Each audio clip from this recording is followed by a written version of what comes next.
Kemarin di Al-Arafah saya tanya, pengen sugih napa mboten? Jawabannya nggih sepakat kados teng mriki sami.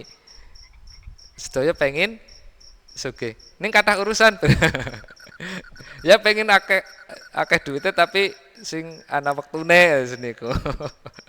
Lah, ini sering saya tanyakan, pengen kaya tapi nggak punya waktu atau ndak kaya tapi punya waktu. Mesti milih hal yang ketiga sing boten wonten opsine jane.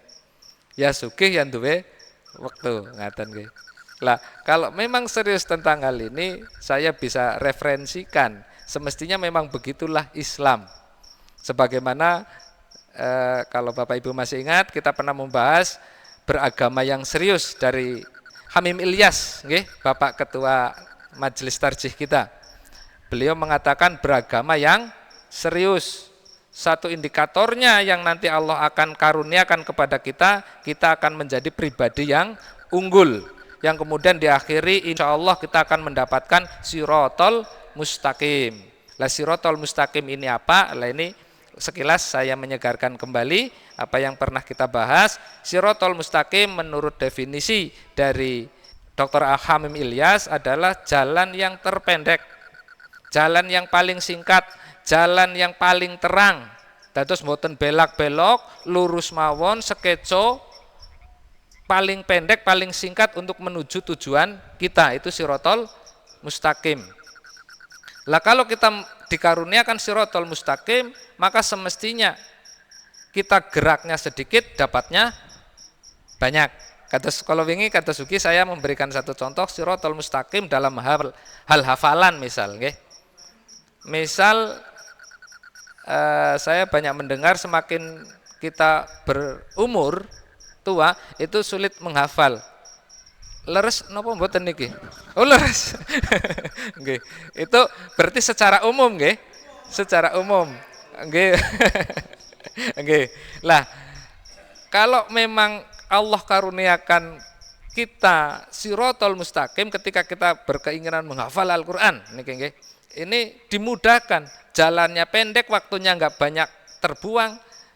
Sebagaimana kita insya Allah tahu nggih dari Ustadz Adi Hidayat, beliau pernah menyampaikan di Sulawesi ada seorang ibu-ibu berusia 70 lebih tahun yang menghafal Al-Quran hanya 3-4 bulan, 30 juz.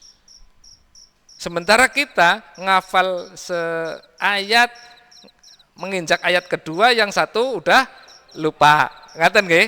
Lah, mudah-mudahan dengan beragama dengan serius kata Dr. Hamim Ilyas itu kita puncaknya mendapatkan apa yang kita panjatkan kepada Allah, ihdinas sirotol mustaqim, diberikan jalan yang lurus, yang mudah, yang nyaman, ngaten.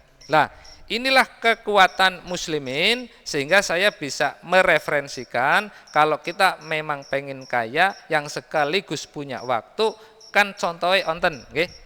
Ada Utsman bin Affan yang melegenda dengan kekayaannya. Beliau membelikan sumur yang kemudian digratiskan untuk muslimin.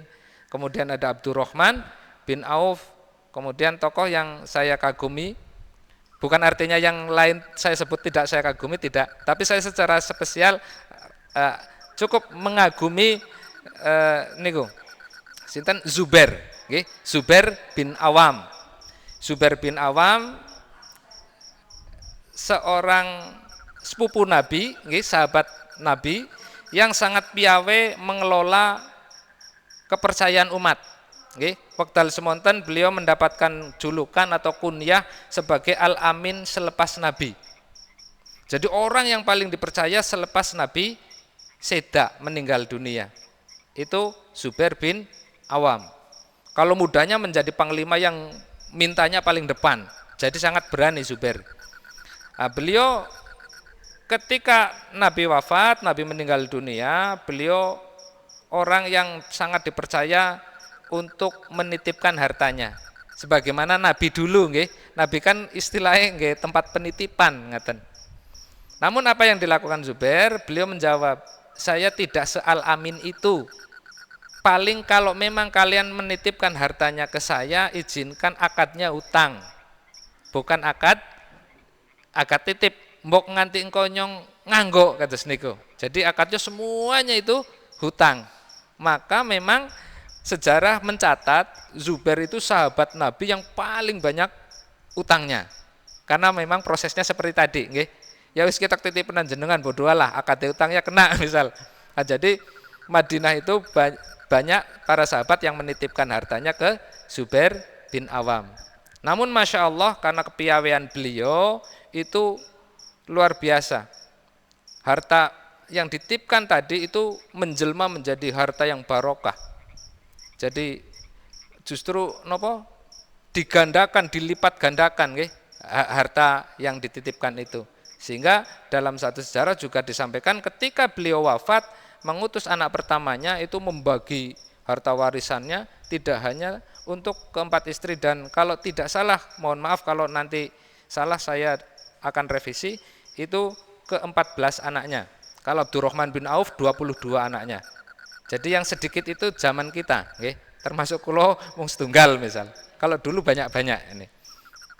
Nah, beliau membagikan hartanya, mewakafkan hartanya selepas beliau meninggal dunia itu, Masya Allah, kabeh wong Madinah oleh kabeh kados niku. Nah inilah yang kemudian saya cukup kagumi, Masya Allah.